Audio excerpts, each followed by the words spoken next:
बिस्मिल्लाहिर्रहमानिर्रहीम।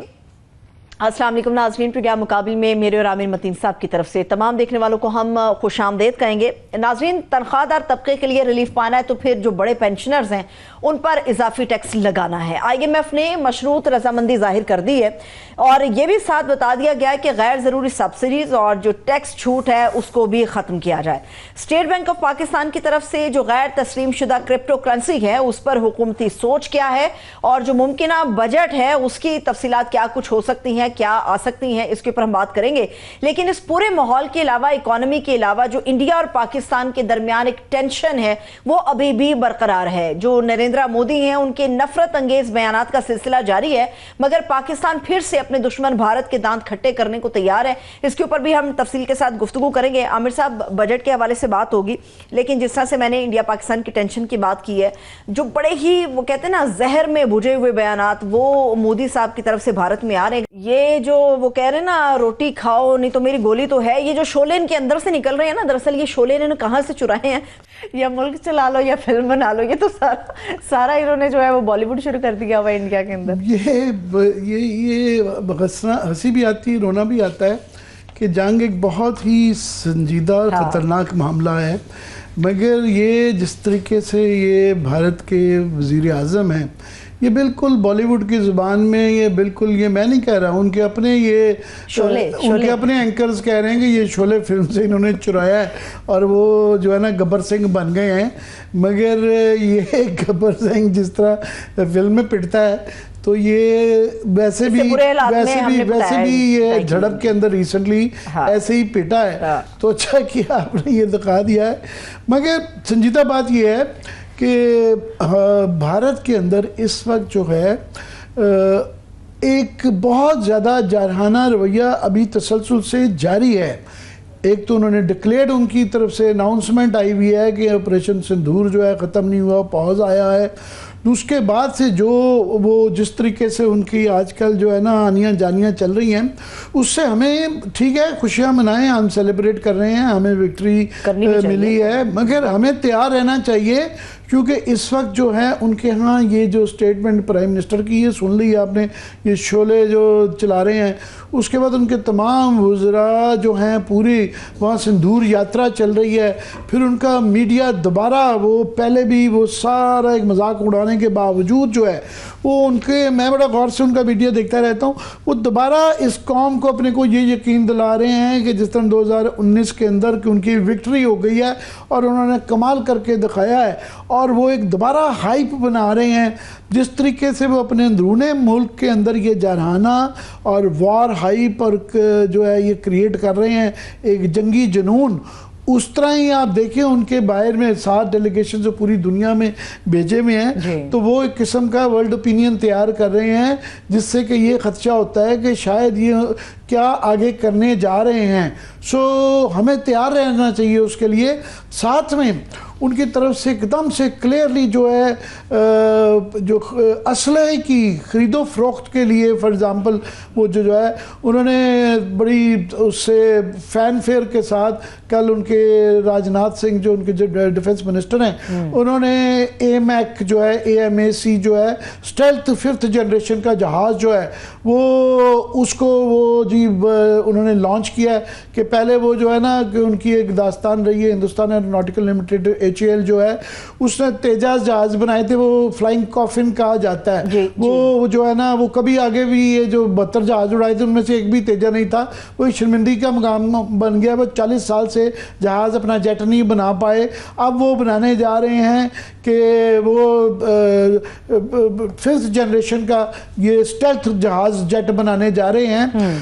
मगर इंटेंशन क्या, वो कैपेसिटी उनकी है नहीं है, उसके ऊपर हम अगले सेगमेंट पूरी तफसील बताएंगे कि इंडिया के लिए क्या है। मगर उनकी ये जुस्तजू, उसके लिए वो जिस तरह खरीदो फरोख्त कर रहे हैं और जिस तरह पैसे एलोकेशन कर रहे हैं, $100 बिलियन फॉर एग्जांपल ने उन्होंने इस प्रोजेक्ट के लिए आइंदा 10 साल के लिए मुख्तस कर दिया है। फिर उनके बजट के अंदर जो ये कहा जा रहा है कि वो शायद 0.5% जीडीपी का हिस्सा वो बढ़ाएंगे।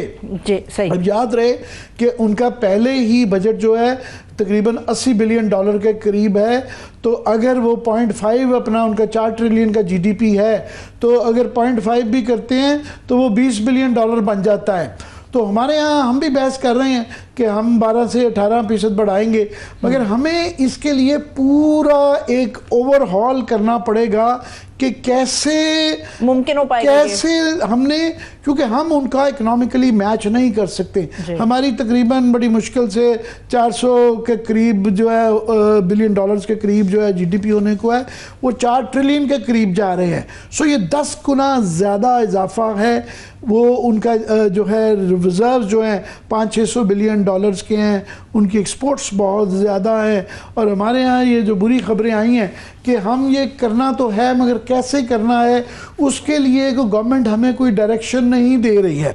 मैं जो बुरी खबर अभी जो मैं आज की मैं जिससे चौंका हूँ, जिसके मुतालिक जो है किसी ना किसी को फिक्रमंद नज़र आना चाहिए, मुझे कोई गवर्नमेंट की तरफ से इसका जवाब नहीं आया। ये आज के फिगर्स हैं कि अप्रैल के हमारी जो एक्सपोर्ट्स फिगर्स आए हैं वो बहुत बड़ा एक जो है बिजनेस रिकॉर्डर ने ठीक ही लिखा हुआ है कि वो रेड फ्लैग है। उन्होंने एक किस्म का एक डर जाना चाहिए, एक वार्निंग है कि जी वो ये पाकिस्तान ब्यूरो ऑफ स्टैटिस्टिक्स के फिगर्स हैं कि अप्रैल के जो फिगर्स हैं एक्सपोर्ट्स के, वो महीने टू महीना मंथ टू मंथ जो है वो 17.7 की कमी आई है। और अगर पिछले साल अप्रैल से मुआवजना करें तो 7.4% डाउन गया, कमी हुई है। एक्सपोर्ट्स जो है ना हमारी डाउन गई हैं, और साथ में जो हमारी इंपोर्ट्स हैं वो 16% बढ़ गई हैं, ऊपर चली गई हैं। जिसका मतलब है कि ट्रेड गैप के अंदर हमारे तकरीबन आप $20 बिलियन का फर्क पड़ गया है कि एक्सपोर्ट्स जो है रफली आप देखें हमको 30 बिलियन के इर्द गिर्द फिर रहे हैं, और जो है हम जो इंपोर्ट्स हैं हमारी वो 50 बिलियन तक की हो रही हैं। और ज़ोर हमारा घूम फिर के वो हमारे फॉरेन ओवरसीज़ बहन भाइयों पे है कि तरसीलात से ज़्यादा आ जाती हैं, उससे काम चला रहे हैं, और फिर रोल ओवर से, और आज बड़ा ज़्यादा इस पर भी भंगड़े जा रहे थे कि चीन ने 3.7 जो बिलियन की फाइनेंसिंग जो है ना रीफाइनेंसिंग के लिए इजाज़त दे रही है, और ये युआन्स में की जाएगी। ठीक है, गुजारा चल जाएगा, मगर अगर हमने भारत के साथ ये एक लॉन्ग टर्म शॉर्ट टर्म तो भी है फौरी मसला कि हमें ये इसके लिए जाहिर है ये तैयारी जो कर रही है, और इस वक्त हम हाई अलर्ट पे हैं, हमारी अफवाज भी, क्योंकि उनकी अफवाज हाई अलर्ट पे है, और उनके बकौल अभी ऑपरेशन सिंदूर जो है उसको अंदर पॉज आया, ख़त्म नहीं हुआ, और किसी भी कोई ऐसा कश्मीर के अंदर दहशतगर्दी का वाक़या हो जाता है तो वो उन्होंने कहा है कि जी वो एक्ट ऑफ वॉर समझेंगे। सो इसलिए हमें इस प्रिपेयर्डनेस, इस अलर्टनेस की भी एक कॉस्ट है, शॉर्ट टर्म में, मीडियम टर्म में, लॉन्ग टर्म में, कि हमने उनकी ये जो असले की फ़रोख्त है, जो हमारे गैप्स हैं, उनके गैप्स एक दूसरे के हम सारे फिल कर रहे हैं, तो कैसे करेंगे ये हम हुकूमत की तरफ देख रहे हैं। हुकूमत से जो एक तो जवाब नहीं आ रहा, जो जवाब आ रहे हैं वो हमें जो है वो इतने को तसल्ली बख्श नहीं आ रहे हैं। वो आए मैं दाएं जो है फॉर एग्ज़ाम्पल ये एकदम से वो हम उसके ऊपर भी तफसीलन बात करेंगे कि एकदम से ये पता चल रहा है जी वो क्रिप्टो करेंसी का जो है ना उसके लिए 2000 मेगावाट मुख्तसर कर दी गई है। स्टेट बैंक से गैर तस्लीम शुदा है, वो तस्लीम शुदा भी नहीं है, तो कैसे गवर्नमेंट करेगी? हमें फिलहाल तो ओवरऑल हमें देखना है कि ये जो बजट है ये किसके अंदर, ये कैसे आप इसकी गुंजाइश निकालेंगे, कैसे आप सिर्फ क्या कहा तो जा रहा है कि जी हमने जो है ना पहले सैलरीड क्लास से जो 400 बिलियन लिया और 40 लाख रुपया जो है तकरीबन जो है ना वो सिर्फ ताजरों से निकला, तो ताजरों से कितना लेना है, बिग इंडस्ट्री या बिग एग्रीकल्चर जो है वो कैसे करना है। फिर ये एक्सपोर्ट्स जो हैं इसको आपने कैसे बढ़ाना है, ये इसके लिए जो है ये जो झटका हम कह रहे थे कि ये टैरिफ वॉर का और बाकी चीज़ों का और महंगी इनपुट्स का, महंगी बिजली का, ये नज़र आ रहा था कि ये हमें झटके लगेंगे और वो झटका आ गया, अप्रैल का आया है। तो ये मामला कि इसका क्या जवाब है बजट की तरफ ये है, और बिल्कुल जो है मगर बीच में से बजाय कि इनके जवाब दिया जाए ये इस तरह की अब चल रही हैं कि जी वो क्रिप्टो करेंसी का एकदम से वो आया है, वो उठाए गए हैं। एक उबाल शख्स जो उठा है है वो बाइनेंस के बड़ी कंट्रोवर्शियल आदमी है अमेरिका में, उसको उनको जो है जुर्माना भी हुआ है, वो जेल भी काट के आए हैं, एंड सडनली वो आ जाते हैं लाहौर में। उसके बाद से क्रिप्टो के को पहिए लग गए हैं और 2000 उन्होंने कहा जी एकदम से मेगावाट भी दे दी है। इस पे तफसील बात करेंगे, मगर ओवरऑल मैं आपकी बात सुनती हूँ कतई कलामी की माफी आमिर साहब, चूंकि बजट के ऊपर और पाकिस्तान की इकोनॉमी को किस तरह से रिडिजाइन किया जाएगा, कैसे इसको बूस्ट किया जाएगा, इसके ऊपर बात कर रहे हैं। तो इस वक्त हमारे साथ जो हैं वो साबिक वज़ीर ख़जाना मिफ्ताह इस्माइल साहब हैं, ये सेक्रेटरी जनरल हैं अवाम पाकिस्तान पार्टी के। सर बेहद शुक्रिया आपके वक्त के लिए। मेरा ख्याल है आमिर साहब बजट की जो मुश्काफियाँ उन्हीं से समझते हैं। बजट की भी जनरली भी जो है मिफ्ताह का एक इनकी मैं तारीफ़ कर दूं कि ये बड़े कैनवस के ऊपर जो है सारी चीज़ों को मिला के देखते हैं और इंडिपेंडेंटली देखते हैं। ठीक है, ये पॉलिटिकल पार्टी इनकी अपनी है, मगर ये अपने मुखालफों के मतलब भी बड़ा इंडिपेंडेंट जवाब देते हैं। मिफ्ताह, इस वक्त मैंने आपके ज्वाइन करने से पहले ये कहा कि अभी क्योंकि ये बजट उस मौके पे आ रहा है जबकि इंडिया के साथ हमारी ये हाल ही में झड़प हुई है और अभी टेंशन जारी है, तो इसलिए बड़ी अहम है हमारे लिए देखना कि इसमें कैसे ये इसको एडजस्ट करते हैं। जाहिर है कुछ हमें डिफेंस का बढ़ाना होगा, कैसे करेंगे। फॉरेन फाइनेंस मिनिस्टर ने एक जुमला दोहरा दिया है कि जी हमारी बड़ी इस दफ़ा बजट के अंदर स्ट्रेटेजिक डायरेक्शन हम दे रहे हैं, उसके कोई खदो खाल नहीं हमें बताए गए। आपको ये स्ट्रेटेजिक डायरेक्शन क्या अभी तक जो इशारे आए हैं नज़र आ रही है? जी आमिर भाई देखें, जो एक चीज़ जो IMF ने इंसिस्ट की है और वर्ल्ड बैंक वगैरह ने भी मशवरा दिया है वो है कि आप जो कस्टम टैरिफ्स हैं वो कम करें और कस्टम के अंदर ड्यूटियां अपनी कम करें, क्योंकि आप जो है वो बहुत सारे इंपोर्ट को महंगा कर देते हैं, तो जिसकी वजह से हमारा एक्सपोर्ट भी महंगा हो जाता है। ये बात एक थ्योरेटिकल है कि प्रूवन नहीं है, लेकिन बहरहाल ये वर्ल्ड बैंक और IMF का ये एजेंडे में हमेशा शामिल होती है। तो इन्होंने कहा है कि हम 5 साल में करेंगे। ये बातें जितनी भी कर लें, मेरा नहीं ख्याल है कि बहुत ज़्यादा छूट दी जाएगी फर्स्ट ईयर के अंदर भी। बहुत मतलब है कि 5 से 4 स्लैब कर लेंगे, कुछ ज़्यादा आई वॉश होगा, जो मेन आइटम्स होंगी उसमें ड्यूटी बिल्कुल कम नहीं करेंगे। इन दी एंड को कस्टम ड्यूटी में भी कोई रिलीफ नहीं मिलेगा, लेकिन एक यही मुझे डायरेक्शन समझ में आया है। इसके अलावा ना बिजली की कोई बात हुई है, ना कोई सब्सटेंशियल टैक्स रिलीफ की बात हुई है, ना कोई गैस के अंदर कोई बेहतरी की बात हुई है, ना कोई जो नेशनल फाइनेंस कमीशन की कोई बात हुई थी जिसके तहत सूबे जो अपना जो है वो ज़रा सा शेयर अपना कम करें ताकि वफाक में कुछ पैसे बचें, वो कोई चीज़ नहीं हुई। देखें मिसाल के तौर पर इस साल वफाक ने 8,500 अरब रुपए का खसारा किया हुआ है, जबकि पंजाब और सिंध दोनों के पास 1-1 खरब रुपया, बल्कि 1-1 हज़ार अरब रुपया जो है वो उनके बैंक में पड़ा हुआ है। उनसे पूरे पैसे खर्च नहीं हो रहे, वो इतने वहाँ पे वाफर पैसे, और यहाँ पे जो है एकदम हम कौड़ी कौड़ी के मोहताज हैं। सो मतलब सीरियसली जब तक आप NFC को नहीं देखेंगे, जब तक आप ये 2-3 सियासी उसकी गिरफ्त में रहेंगे, आप बेसिक काम नहीं करेंगे, तो स्ट्रेटेजिक डायरेक्शन तो चेंज नहीं हो सकता। तो मैं एग्जैक्टली जिस आपने कहा, जिस तरफ जब आप स्ट्रेटजी की बात करते हैं तो उससे हम ये उम्मीद लगा लेते हैं कि इस वक्त हम एक स्ट्रेटेजिक सिचुएशन में हैं इंडिया के साथ इस टेंशन की वजह से, और उनके वसाइल क्योंकि हमारे से वो 10 गुना बड़ी उनकी इकॉनमी है और वो 0.5% के इशारे दे रहे हैं कि जी GDP का वो इसके लिए लगाने के लिए तैयार हैं, जिसका मतलब है $20 बिलियन सालाना, और उन्होंने $100 बिलियन जो है 10 साल के लिए अपने ये स्टेल्थ जहाज के लिए मुख्तस कर दिया हुआ है। तो हमारा था कि यहाँ ड्रास्टिक रिफॉर्म्स के इशारे आएंगे कि जो आप भी बात करते रहते हैं, जिस तरह आप कह रहे हैं कि NFC के हवाले से, फिर प्राइवेटाइजेशन के हवाले से, कॉस्ट कटिंग के हवाले से, और जो हमने रेवेन्यूज़ बढ़ाने हैं उसके अंदर भी कोई ड्रास्टिक। तो मैं इसलिए आपसे समझना चाह रहा था कि शायद मैं रीड नहीं कर पा रहा हूँ, तो ये असूली तौर पे क्या स्ट्रेटेजिक डायरेक्शन होनी चाहिए? ओके, ये देखें, अगर आपने NFC नहीं भी किया अभी, तो मिसाल के तौर पे 1100 अरब रुपए का आपका 1150 अरब रुपए का आपका PSDP था, और ADB सूबों के काफ़ी थे। इस सूबे और वफाक मिलकर इस साल जो है वो 2500 अरब रुपए से 3000 अरब रुपया खर्च करेंगे।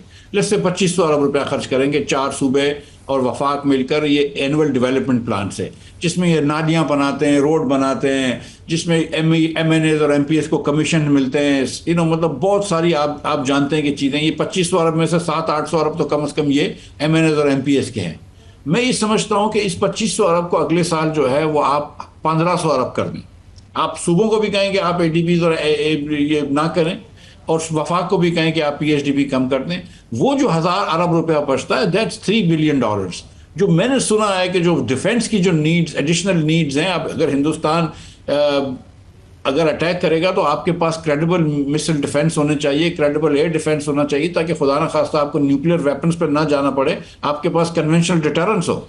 उस कन्वेंशनल डिटरेंस के लिए आपको $2-3 बिलियन के जो नंबर आता है कि आपको कम से कम साल चाहिए, अगर वो $20 बिलियन एडिशनल खर्च कर रहे हैं तो हमको 3 बिलियन तो करने ही होंगे। तो लिहाजा वो पैसे जो है मैं समझता हूं कि पीएचडीपी से आ सकते हैं और सूबों के एडीपी से आ सकते हैं। मेरा नहीं ख्याल है कि इस वक्त मजीद जो है वो हमको बोझ डालना चाहिए, बल्कि मेरा तो ये ख्याल है कि हमको बोझ थोड़ा सा नौकरी पेशा लोगों पर कम करना चाहिए। देखिए, हिंदुस्तान से जंग सिर्फ वेपन्स की नहीं है जिसमें अल्लाह ताला ने हमको बड़ी कामयाबी दी है, हिंदुस्तान से जंग मईशत की भी है। हिंदुस्तान का ऑलरेडी हजम हमसे बड़ा है। जिस तरह रशिया अमेरिका से हार गया था, अगर आप मईशत में compete नहीं कर सकेंगे तो आप पीछे रह जाएंगे। तो आपको मईशत को भी बेहतर करना है। आपके जो दुनिया की सबसे बड़ी फौज आपने जो बच्चों की रखी है जो स्कूल के बाहर है, उनको स्कूल भेजना है। बहुत सारे काम अभी हमें करने हैं। तो हम जो पिछले 15-20 साल जो हमने ज़ाया कर दिए हैं इस जमहूरियत के दौर में, जब से एनएफसी अवार्ड हुआ है, जब से हम ग्रोथ नहीं कर पा रहे हैं, जब से इन्फ्लेशन कंट्रोल नहीं कर पा रहे हैं, तो हमको ये चीज़ें अब करनी ज़रूरी हैं। जी मिफ्ता, ये आज की मैं ये जो खबर आई हुई है कि एक्सपोर्ट्स के अप्रैल के जो फिगर्स आए हैं कि मंथ टू मंथ 17% से 17.7% जो है नीचे गई है, और ईयर ऑन ईयर जो है वो 7.4, ये और जो ट्रेड गैप है वो बढ़ गया है क्योंकि 16% जो है इंपोर्ट्स बढ़ गई हैं। तो तकरीबन मेरा अराउंड $20 बिलियन के करीब जो है ना ट्रेड गैप बढ़ रहा है। कितना के अलार्मिंग ये है? देखिए, एक महीने से अलार्मिंग तो बहुत ज़्यादा नहीं होना चाहिए। पता नहीं किस वजह से एक महीने में हो सकता है। पाकिस्तान में ये भी ज़रूरी था कि अप्रैल के अंदर 15-20 दिन तक वो सखर के पास रोड बंद कर दिया था, जिसकी वजह से पंजाब से कराची माल नहीं आ सकता था और एक्सपोर्ट नहीं हो सकता था। सो एक ट्रेजिडी थी जिसकी वजह से नुकसान हुआ होगा। लेकिन ये बात जो सिग्निफिकेंट है वो ये है कि we are not keeping up with the world. जो हमारा शेयर ऑफ एक्सपोर्ट दुनिया में है वो बदस्तूर कम होता जा रहा है, बढ़ नहीं रहा, दुनिया आगे निकल रही है। तो आपको अपने सिर्फ एब्सोल्यूट काम नहीं करना है, आपको ये भी देखना है कि हिंदुस्तान कितना आगे है, बांग्लादेश कितना आगे है। चलो बांग्लादेश को एक मिनट छोड़ भी दो, तो अगर हिंदुस्तान के अंदर मोदी साहब को जब इलेक्शन की ज़रूरत हो या जब कोई वजह हो और वो पाकिस्तान के ऊपर अटैक करेंगे, तो हम मोदी को तो नहीं हटा सकते, लेकिन हम अपने दिफा को इतना मजबूत बना लें कि ना सिर्फ हमें नुकसान ना हो, बल्कि उसका हम जवाब जब दें तो उनको भी पता चले कि यार पाकिस्तान जवाब देगा तो चोट लगेगी। इस बार अल्लाह ताला ने हमको बड़ा सुरखरू किया है, लेकिन हमको अपने डिफेंसेस डाउन नहीं करने चाहिए। और अगर वो $20 बिलियन वेपन्स पे और खर्च करेगा तो हमको $2-3 बिलियन से ये बढ़ाना पड़ेगा। मैं इसको बिल्कुल आप सही कह रहे हैं कि मंथ टू मंथ के ऊपर इतना ज़्यादा वो तो नहीं किया जा सकता, पर ओवरऑल सबसे बड़ा इशू हमारा ओवर द ईयर्स ये रहा हुआ है कि हम पाकिस्तान को एक एक्सपोर्ट ओरिएंटेड मुल्क नहीं बना पा रहे। और वो ही प्रॉब्लम्स हैं जो कई सालों से हैं कि इंडस्ट्री के वो इनपुट्स बड़ी महंगी हैं। फिर वो इस बजट में मैं जो आपसे पूछना चाह रहा हूँ क्या है, क्योंकि एक बड़ा फाइन बैलेंस आपको करना पड़ता है, उनको कुछ कंसेशंस देनी भी होती हैं, कुछ चीज़ें वो नाजायज़ भी कई दफ़ा मांगते हैं। What would be an ideal package this time for the industry? देखिए, मैं तो ये समझता हूँ कि इंडस्ट्री के ऊपर अगर छुरा चलाना कम कर दें तो वो बेहतर होगा। मैं आपको सच बताऊँ कि इस वक्त अगर आप किसी इंडस्ट्रियलिस्ट से ईमानदारी से पूछेंगे ना, तो समझदार इंडस्ट्रियलिस्ट ये कहेगा कि यार नौकरी पेशा लोगों के ऊपर टैक्स कम कर दो। ये जो 38% आपने नौकरी पेशा लोगों के ऊपर टैक्स ले गया हुआ है ना, ये प्रोफेशनल्स जो है ना आपके, वो छोड़ के आपके मुल्क जा रहे हैं, या वो प्रोफेशनल्स 2 नंबर पे जा रहे हैं। आप बिल्कुल, मैं आपको बता रहा हूँ as an industrialist myself कि it is very difficult now to keep and retain people जो कि क्वालिफाइड लोग होते हैं। आपको इंजीनियर्स की और मैनेजमेंट की एक पूरी केडर चले जाएगी पाकिस्तान छोड़ के। तो मेरी तो इनसे गुजारिश है, दरख्वास्त है कि आप पहले तो आप थोड़ा सा अपना वर्कर्स के ऊपर, सैलरी क्लास के ऊपर आप टैक्स कम करें। जहाँ तक इंडस्ट्रीज का ताल्लुक है, देखें जो चीज़ें कर दें आप, खुदारा आप बिजली और गैस के मसाइल को डीरेगुलेट कर दें और प्राइवेटाइज कर दें, हमको ख़रीदने दें बिजली किसी प्राइवेट मोनोपोलिस्ट से ख़रीदने दें, आप हमारा मेहरबानी करके ख्याल ना रखें, हम उससे निपट लेंगे। आप हमको गैस भी ख़रीदने प्राइवेट सेक्टर से, हम उससे कर लेंगे। पाकिस्तान में ना किसी गाड़ी की शॉर्टेज होती है, ना कभी किसी लैपटॉप की शॉर्टेज होती है, ना किसी घड़ी की शॉर्टेज होती है जो प्राइवेट सेक्टर प्रोवाइड करता है। शॉर्टेज होती है तो सेफ्टी की होती है जो हुकूमत प्रोवाइड करती है, शॉर्टेज होती है तो सेहत की होती है जो हुकूमत प्रोवाइड करती है, शॉर्टेज होती है तो बिजली और गैस की होती है जो हुकूमत प्रोवाइड करती है। तो हुकूमत अगर मेहरबानी फरमा ले हो पाकिस्तान के लोगों के ऊपर, और थोड़ा सा अगर अशराफिया की इजाज़त से अगर हम ये पाकिस्तानियों को प्रोविज़न ना करें बिजली और गैस का, तो इंडस्ट्री भी अच्छी हो जाएगी और पाकिस्तान का एक्सपोर्ट भी बढ़ जाएगा। जी, मैं IMF का पहले ये तासुर दिया जा रहा था कि डन डील है, ख़त्म हो गया है, तमाम चीज़ें तय पा गई हैं, अभी उसके अंदर जो है थोड़ा सा रखना आ गया है।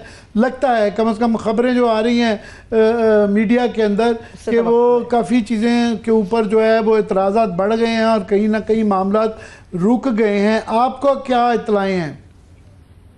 सर, एक तो ये देखें कि ये मौत दिखा रहे हैं हमको ताकि हम बुखार आराम से ले लें, सच्ची बात है। तो अब देखो, और इन्होंने फिर नए नाम रखने शुरू कर दिए हैं।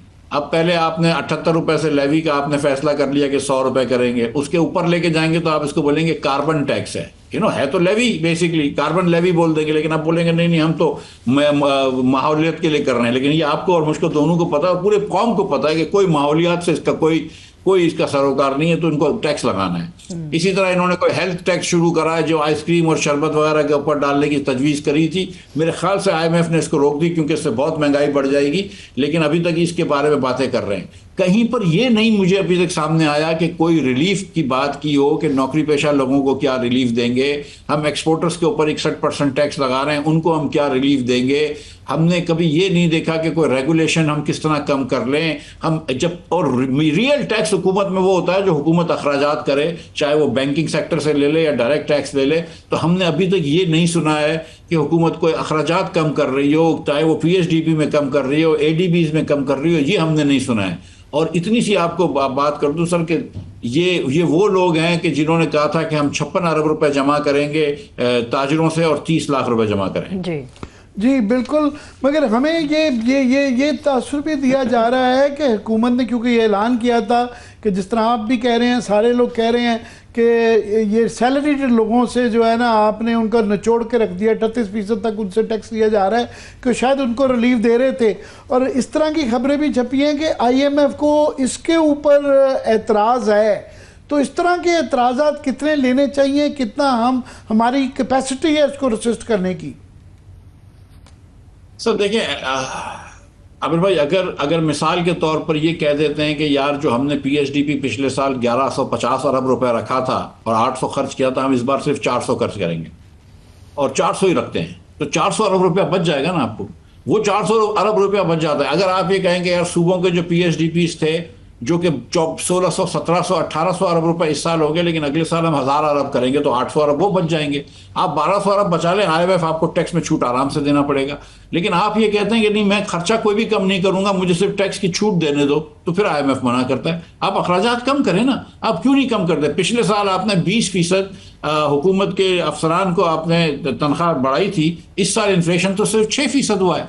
चले आप फिर तनख्वाह बढ़ा दें या ना बढ़ाएं, जो भी करें आप, लेकिन इन्फ्लेशन तो 6% हुआ। अगले साल आप कितना इन्फ्लेशन प्रोजेक्ट कर रहे हैं? अगर आप अगले साल इन्फ्लेशन 7% प्रोजेक्ट कर रहे हैं तो कोई भी हुकूमत का खर्चा 7% से नहीं बढ़ना चाहिए। अगर डिफेंस बढ़ रहा है और वो भी डिफेंस के जो वेपन सिस्टम्स खरीदने के लिए जो पैसे बढ़ रहे हैं उसको आप अलग उसका वो प्रोविजन कर लीजिए। अदर देन दैट तो 7-8% से ज़्यादा कोई खर्चा नहीं बढ़ना चाहिए। अगर वो इस तरह रख लेते हैं 7-8% पे तो चीज़ें बेहतर होंगी, लेकिन ये नहीं करते ना। ये जो है ये लेके जाएंगे 15% बड़ा खर्चा बढ़ा के, ये 1100 अरब रुपए से भी ज्यादा PSDP लेकर जाएंगे। ये ADBs को रोकेंगे नहीं, सूबे एग्रीकल्चर से टैक्स नहीं जमा करेंगे, आप दुकानदारों से टैक्स नहीं जमा करेंगे, तो सारा जो बोझ आता है वो नौकरी पेशा लोगों पे आता है। जी, दरमियान में जिस तरह अभी आपने भी कहा कि ये इनपुट्स जो है आम आदमी के लिए भी जो लेवी पेट्रोलियम के हवाले से या किसी और तरीके से बिजली और गैस वगैरह की कीमतें हैं, मगर वो ना इंडस्ट्री के लिए कम हो रही हैं खातिर खा ड्रास्टिकली, ना आवाम के लिए।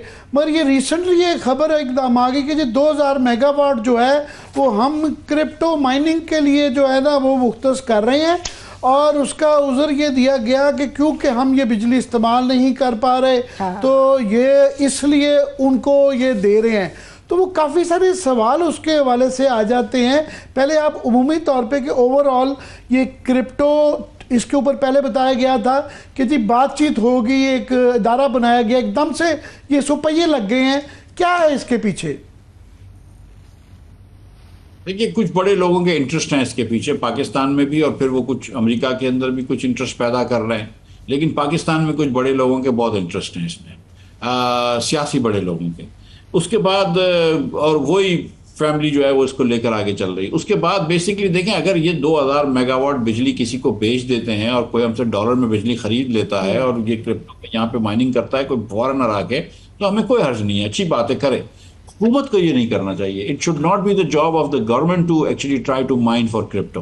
क्रिप्टो में और भी बड़े प्रॉब्लम्स हैं, we don't even know how to regulate crypto. आए दिन नए किस्म के क्रिप्टोज आते हैं, कोई माइनिंग पे बेस्ड होते हैं, कुछ कोई और बेस्ड होते हैं, कुछ इनक्रिप्टेड होते हैं, कुछ नॉन इनक्रिप्टेड होते हैं, कुछ रेगुलेटेड होते हैं, कुछ नहीं होते। तो हमारी रेगुलेटरी कैपेसिटी बहुत कम है। हम ऑलरेडी एक मरतबा फैटफ की ग्रे और ब्लैक लिस्ट में जा चुके हैं। रिसेंटली हिंदुस्तान ने ऑलरेडी कोशिश की है, ना सिर्फ IMF में कोशिश की, यहाँ पे अल्लाह की मेहरबानी से वो फेल हुआ है, बल्कि फैटफ में भी कोशिश कर रहा है और दीगर ममालिक से बड़े हमारे ऊपर प्रेशर डलवा रहा है। तो we have to be very very careful. तो मुझे ये डर खौफ ज़्यादा लग रहा है, अल्लाह खैर करे। और अगर क्रिप्टो की माइनिंग करवानी है तो हमको नहीं करनी चाहिए, कोई प्राइवेट सेक्टर आए हमसे बिजली खरीद के जो करना है वो कर ले। मगर यहाँ पे जो तासुर दिया जा रहा है, ये बिल्कुल आपका बड़ा अच्छा मंतकी आर्गूमेंट है कि अगर कोई प्राइवेट सेक्टर में करना चाहे। मैं बताया जा रहा है कि क्रिप्टो की माइनिंग, क्योंकि उसके अंदर बिजली बहुत ज़्यादा सस्ती होना ज़रूरी है, और वो 5 टू उसकी जो फिजिबिलिटी है वो 5 to 7 सेंट जो है ना पर यूनिट है। तो क्या उनको ये सब्सिडाइज करेंगे? अगर करेंगे तो फिर IMF को भी प्रॉब्लम होगी, आपको और मुझे भी प्रॉब्लम होगी। अगर सस्ती करके उनको देनी है, गवर्नमेंट ने देनी है, तो फिर वो तुकरी, वैसे वो कह रहे हैं कि 12 सेंट पे वो फिजिबल ही नहीं है। देखिए, 5-7 सेंट पे तो हमारी वेरिएबल कॉस्ट भी नहीं है। सच्ची बात है कि 8-9 सेंट तो हमारी वेरिएबल कॉस्ट होती है। दूसरा ये है कि मई, जून, जुलाई, अगस्त में हमारे पास बिजली की वैसे ही थोड़ी सी शॉर्टेज होती है। मई, जून के अंदर तो ख़ास तौर पर शॉर्टेज होती है, लेकिन अनफॉर्चुनेटली दिसंबर वगैरह के अंदर काफ़ी ज़्यादा बिजली पाकिस्तान में एक्स्ट्रा होती है। और फिर क्योंकि पाकिस्तान में 21-22, ये हुकूमत को भी नहीं पता, 21-22 हज़ार मेगावाट सोलर आ गया है, तो पाकिस्तान के अंदर तो एक नई हवा चेंज हो गई है। लोग गवर्नमेंट से बिजली लेते ही नहीं है। सो मतलब सीरियसली, मतलब देख, आई मीन, अगर कोई प्राइवेट सेक्टर का आके किसी रेट पे, जो भी वो लोग रेट क्या कर लें, वेरिएबल कॉस्ट के ऊपर होना चाहिए, जो हमारी 8 सेंट है उसके ऊपर होना चाहिए, या जो भी इनकी वेरिएबल कॉस्ट है, वेरिएबल कॉस्ट के ऊपर आए, किसी को भी बेचना है बेच दें, मुझे कोई ऑब्जेक्शन नहीं है, as long as it is a private sector. बिजली की पेमेंट वो एडवांस करता हो और वो जो क्रिप्टो का करे वो करे, हमें उससे कोई वो नहीं होना चाहिए। लेकिन जहां अगर हुकूमत पाकिस्तान ने अपने पैसे उसमें डाले पब्लिक प्राइवेट पार्टनरशिप की, मैं आपको यकीन दिला रहा हूं कि सिर्फ पब्लिक प्राइवेट पार्टनरशिप पाकिस्तान में जो होती है ना, उसमें ये पब्लिक नुकसान लेती है, प्राइवेट सेक्टर को 2-3 लोग बेनिफिट करके।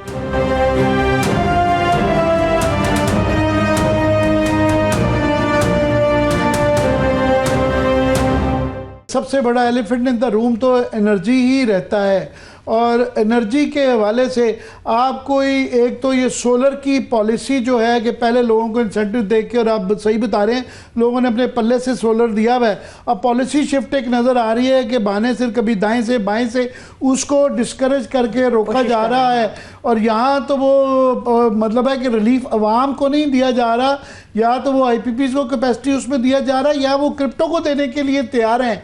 अवाम को जो सोलर से खुद ले रहे हैं, वहाँ पे कोई नज़र आ रहा है आपको कोई चेंज, शिफ्टिंग कोई पॉलिसी की? देखिए, एक मरतबा तो अवाम पाकिस्तान ने ये बड़ा कोशिश की और अल्लाह की मेहरबानी से बचा लिया, जो हुकूमत ने ये एक मरतबा हमारे अवाम के जो सोलर के रेट्स कम कर रहे थे, जिस पे बिजली बेच रहे थे वो महंगी कर रहे थे। लेकिन हुकूमत फिर ये पर तोलेगी, क्योंकि इनको चैन नहीं है कि अगर लोगों को थोड़ी सी फैसिलिटी हो गई, किसी ने बिजली सस्ती अपनी खुद बना ली, तो भाई उसको क्यों सस्ती पड़ गई। उससे उससे हम क्यूजर से खींच सकें। ये एक्चुअली देखिए एक इलीट कैप्चर मॉडल है। इलीट कैप्चर मॉडल में ये है कि हम सबसे पूछेंगे कि यार इसको 6 साल में रिटर्न मिल रहा था, अब 4 साल में क्यों मिल रहा है। हम ये नहीं पूछेंगे कि यार जो कायदे आज़म सोलर शहबाज शरीफ साहब ने लगाया था उससे हम 12 सेंट की बिजली क्यों ले रहे हैं। लेकिन हम ये जो 8 सेंट की बिजली या 6 सेंट की बिजली अगर हम किसी डिफेंस में रहने वाले या किसी F7 में रहने वाले या किसी कहीं पर भी मतलब कहीं पर इस्लामाबाद, पिंडी, लाहौर, भावलपुर जहां पे भी रहने वाले से अगर हम बिजली ले रहे होंगे तो हमको बड़ा दर्द हो जाएगा, क्योंकि वो इलीट नहीं है। ये और ये जो क्रिप्टो के अंदर आप बात कर रहे हैं वो भी अगर आप सब्सिडी दे रहे हैं तो किस बात की सब्सिडी दे रहे हैं, हमें क्या जरूरत है ये क्रिप्टो करने की। लेकिन सब्सिडी की बात तब आएगी ना जब एक प्राइवेट पब्लिक पार्टनरशिप होगी, हुकूमत का कॉस्ट होगा, एक प्राइवेट सेक्टर के कुछ लोग होंगे और बजट मखसूस लोग होंगे जो ये पैसे कमा लेंगे। इस चक्कर में नहीं पड़ना चाहिए खुदारा। मतलब ये मुल्क जो है ना, इसमें अब मतलब हमको अभी हिंदुस्तान का मुकाबला करना है और ना सिर्फ वेपन्स का मुकाबला करना है, हमको बच्चों से तालीम का भी मुकाबला करना है, हमको मईशत का भी मुकाबला करना है। पाकिस्तान अब ये क्रिप्टो के एक और स्कैंडल का मुतहम्मिल नहीं हो सकता। ये आप हमेशा कहते हैं और अभी भी कि ठीक है आप वो जो MNAs की वो जो कमिश्नरों वाले प्रोजेक्ट्स हैं वो बिल्कुल उसको ख़त्म करें या कम करें, मगर सोशल सेक्टर में एजुकेशन और हेल्थ के अंदर जो है वो बिल्कुल उसके अंदर बढ़ाना चाहिए। जो 2.5 करोड़ बच्चा स्कूलों से बाहर है वहाँ आपको नज़र आ रहा है कोई इशारे ऐसे आ रहे हैं कि कोई ड्रास्टिक किस्म की इन्वेस्टमेंट वहाँ पे की जा रही है या वहाँ भी कटौती नज़र आ रही है या वहीं पर जमूद नज़र आ रहा है? सर देखें, कोई समझदार आदमी ये नहीं कहता कि आप टीचर्स की सैलरी कम करें या टीचर्स की नफरी कम करें या नर्सों की या BHU के अंदर जो बेसिक हेल्थ वर्कर्स हैं उनकी नफरी कम करें। ये हम तो कोई नहीं कह रहा। लेकिन पिछली 3000 स्कूलें बलूचिस्तान में जो बनी हैं, क्या उसमें 2700 स्कूलें गोश्त नहीं है? क्या वो खाली नहीं रखी हुई? तो खाली स्कूलें बनाने से बच्चे तो तालीम नहीं करते ना। हमने तो ये सब आप ये देख लीजिए कि पिछले 2010 से जब NFC हुआ है और आपने 18वीं तरमीम जब हुई है 2000 उसमें, तो आपने कितना सूबों को पैसा दिया है और सूबों को आपने सारा एजुकेशन दे दिया। क्या पाकिस्तान में स्टेटिस्टिक्स अच्छी हुई है? 2 करोड़ 70 लाख 78 लाख बच्चा आज क्या पाकिस्तान में नहीं है? 2 करोड़ 70 लाख बच्चा जो स्कूल से बाहर है, क्या 10 में से 8 बच्चा ऐसा पाकिस्तान में नहीं है जो 2 जुमले उर्दू में नहीं पढ़ सकता 10 साल की उम्र पे? सो ये सूबे भी फेल हो रहे हैं, वफाक भी फेल हो रहा है। इसमें ये नहीं कि वफाक उनसे अच्छा है, वफाक भी अपना फेल हो रहा है। लेकिन हम प्राइवेट सेक्टर सोल्यूशंस ला सकते हैं। हम जो 60,000 रुपया सूबा खर्च करता है हर बच्चे के ऊपर, वो अगर आप डायरेक्टली पेरेंट्स को दे दें उसकी जगह 50,000 रुपये वाउचर्स में, तो वो प्राइवेट स्कूल में डाल सकता है। आपने पायलट प्रोग्राम भी करे हुए हैं पंजाब में, शायद सिंध में भी किया हुआ है, आप उसको आगे ला सकते हैं। लेकिन आप इंटरेस्टेड ही नहीं है कि बच्चे पढ़े, आप इंटरेस्टेड ही नहीं है कि बच्चों की सेहत अच्छी हो। आपका 40% बच्चा स्टंटेड है, आप बैठे हुए हैं 20 साल से। आपका 17% बच्चा वेस्टेड है, आप बैठे हुए हैं 20 साल से। आपको मतलब इन चीजों की तो परवाह नहीं है। आपके लिए ये ज्यादा मकसूद है कि MNAs और MPs को 700 अरब रुपया दे दो, क्योंकि नालियां बना ले, रोड बना ले, और जो भी आपको पता है कि 20, 25, 30% जहां पे जितना दाव लगे उतने पैसे ले जाएं। इस तरीके से तो मुल्क नहीं चलते ना। फिर ये हाल हो जाता है जो हो गया है। अगर खुदा ना खास्ता आप सोचिए कि अगर ये हमको आज जंग में शफकत नहीं मिलती, अल्लाह ताला हमको हमारी फौज को सुरखरू नहीं करता, तो हमारी क्या जग रसानी होती।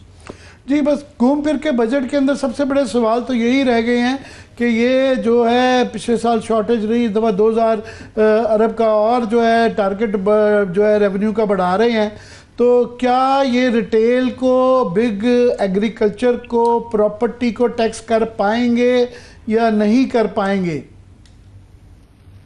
देखिए, एग्रीकल्चर टैक्स और प्रॉपर्टी टैक्स तो इन्होंने सूबों को दिए हुए हैं, तो वो तो ये कर ही नहीं सकते, और NRC अवार्ड बिठाते नहीं है, तो उस पर बात नहीं हो सकती।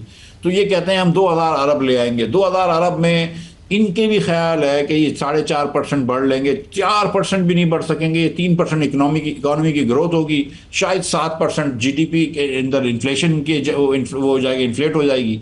तो इन्फ्लेशन और रियल ग्रोथ मिला के 10% होता है, तो 12,000 अरब रुपया इस साल जमा करेंगे, अगले साल 13,200 हो जाएगा। उसके बाद अब देखें क्या मेजर्स लेते हैं।